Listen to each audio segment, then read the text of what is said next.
एक तरीके का आकार। 19 अगस्त। हम सूची को फिर से देखते हैं। जो हानि दूसरों ने हमें पहुंचाई उसे अपने मन से निकालकर हमने अपनी गलतियों को ढूंढना शुरू किया। हमने अपनी गलतियों को दृढ़ता से ढूंढा। हम कहां कहां स्वार्थी, बेईमान, आत्मकेंद्रित और डरे हुए थे। 8वें कदम के लिए मेरे को सूची बनानी पड़ती है उन लोगों की जिनसे मुझे अपनी क्षतिपूर्ति करनी है। लेकिन मुझे अपनी गलती का नहीं पता था कि मेरी गलती क्या थी। मुझे उस चौथे कदम की इन्वेंटरी में, उस चौथे कदम की लिस्ट में उन गलतियों को ढूंढना था जहां पे मैं उसे, इसे, उसके, है ना, इसकी वजह से, उसकी वजह से, ये सारे जो शब्द थे ना, इन्हें खत्म करना था। यहां पर मुझे ये देखना था कहां पर मैं स्वार्थी था, उसकी वजह से नहीं, मेरी वजह से। मैंने उसको ऐसे बोला था इसलिए उसने मुझे गाली दी थी। मैंने उसको ब्याज में पैसे दिए थे इसलिए उस मेरे पैसे खा गया वो। मैं डरा हुआ था, इस वजह से मुझे वो प्रॉपर्टी बेचनी पड़ी। मैं जुए में पैसे हारा था इसलिए मुझे ऐसा करना पड़ा। मैंने उसको चांटा मारा था इसलिए उसने ऐसा किया मेरे साथ। क्योंकि मैं अपनी वाला हिस्सा जो था उसी को हटा रहा था और मैं उसके वाला हिस्सा ले रहा था। भाई उसने मुझे पैसे देने थे, उसने मुझे मारा था, उसने मुझे गाली दी थी, उसने मुझे ऐसे बोला था, लेकिन मैंने भी तो कुछ किया था। जो मैं अपना स्वार्थीपन और अपनी बेईमानी और अपने आत्मकेंद्रित जो डर था उन्हें मैं ला ही नहीं रहा था सामने। लेकिन जब 8वें कदम पे वो सूची बनाने की बारी आई तो मुझे पता चला कि मैंने किया है सब कुछ और मैंने दृढ़ता से अपनी गलतियों को ढूंढा। क्योंकि यहाँ पर मुझे बताया गया भाई तुझे अपनी गली का हिस्सा साफ करना है बस। अपने काम करने वाले साथियों से या अपने प्रियजनों से हमेशा अनुमोदन की आवश्यकता ना होना, यह एक बेहतरीन मुक्ति है। अब मेरे साथ काम करने वाले हों, चाहे मेरे परिवार वाले हों, चाहे कोई भी हो, मुझे उनसे किसी भी तरह की अपेक्षा नहीं रखनी और मैं एकदम फ्री हो जाता हूं अगर मैं ऐसा काम करता हूं तो। और यही मेरे लिए एक बेहतरीन मुक्ति का रास्ता है। मुझे किसी से कोई उम्मीद नहीं रखनी। अगर मैं अपने भाई के पास जा रहा हूं और उसको मैं जाके कह रहा हूं कि भाई मुझसे गलती हो गई यार, मुझे माफ कर दे, जरूरी नहीं है वो मुझे माफ ही करेगा या मुझे घर बैठा के चाय पिलाएगा, मुझे घर से भी निकाल सकता है। लेकिन मुझे अपना काम करना है। मुझे कोई अपेक्षा नहीं रखनी किसी भी चीज से, है ना। मेरे को ये जरूरी नहीं है कि मेरे को वहां जाके ये चीज मिलेगी।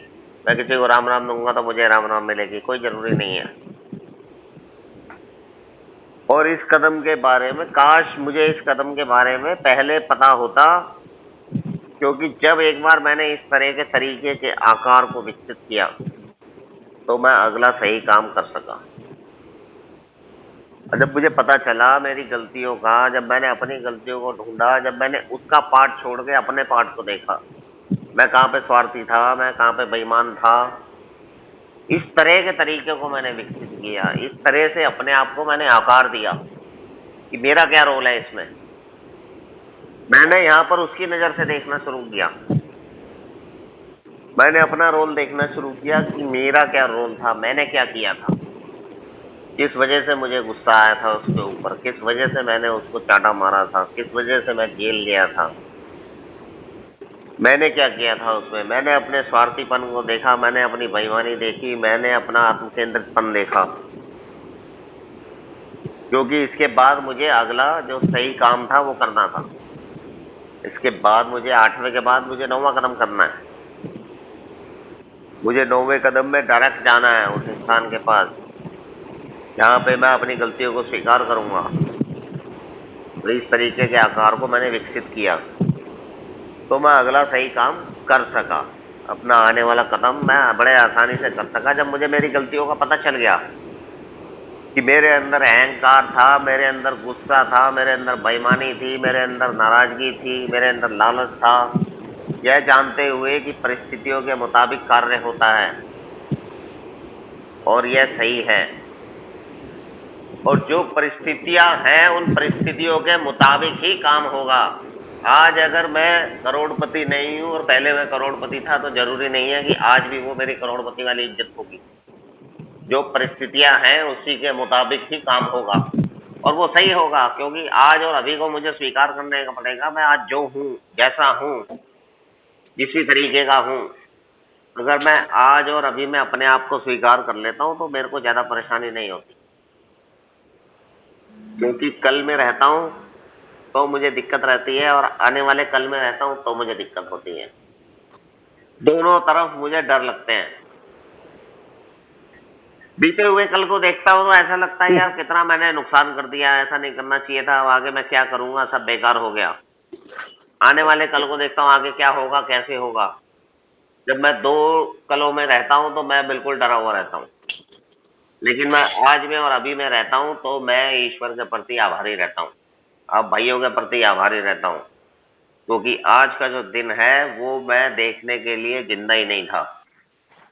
मेरे को मौत के मुंह से निकाला गया है, मेरे को मौत से बचाया गया है। आज के दिन मुझे उसका आभार देखना है। मुझे किसी से अपेक्षा नहीं रखनी कि यार वहां जाके ऐसे मिलेगा या वहां जाके मुझे ये मिलेगा या वहां जाके मुझे वो मिलेगा। मुझे किसी से किसी भी तरह की अपेक्षा नहीं रखनी। अगर मैं अपने अंदर कोई अपेक्षा नहीं रखना हो तो मैं अपने आप को मुक्त पाता हूँ, मैं फ्री होता हूँ अपने आप से। मुझे कोई भी दिक्कत नहीं होती कहीं भी किसी भी जगह पे। मुझे किसी तरीके की परेशानी नहीं होती कि यार वहां पर मैं जाऊंगा मेरी बहुत इज्जत करेंगे और पता चला वहां किसी ने पूछा ही नहीं, तब मुझे प्रॉब्लम होगी। लेकिन जब मैं पहले से ही सोच के जाऊंगा कि यार चल यार जाना है कोई बात नहीं, है ना, मेरे को बताया गया मेरे को ना 10 में रहना है, ना मुझे पहले नंबर पे रहना है, मुझे बीच में रहना है 5 और 6 में। मैं तो या तो व्हाइट में रहता हूँ या तो मैं ब्लैक में चला जाता हूँ। मुझे ब्लैक और व्हाइट दोनों मिला के जो कलर बनता है ग्रे कलर, मुझे ग्रे में रहना है। मुझे ना व्हाइट में रहना है, मुझे ना ब्लैक में रहना है, क्योंकि ब्लैक में मेरा कल है, व्हाइट में मेरा भविष्य है। मुझे बीच में रहना है, ग्रे में, मुझे आज में रहना है। आज में रहूंगा तो मैं बड़े आसानी से और मुक्त रहूंगा, फ्री रहूंगा, हैप्पी रहूंगा, एंजॉय करूंगा लाइफ को और मजे से इस जीवन को जी पाऊंगा, जो जीवन मेरे को अल्कोहलिक एनोनिमस की बदौलत बोनस के रूप में मिला है। और एक दिन के हिसाब से आप भाइयों के साथ, आप भाइयों के सहयोग से, one day at A time के हिसाब से इस कार्यक्रम को प्रैक्टिस करता रहूंगा। थैंक यू आप भाइयों ने सुना, शुक्रिया।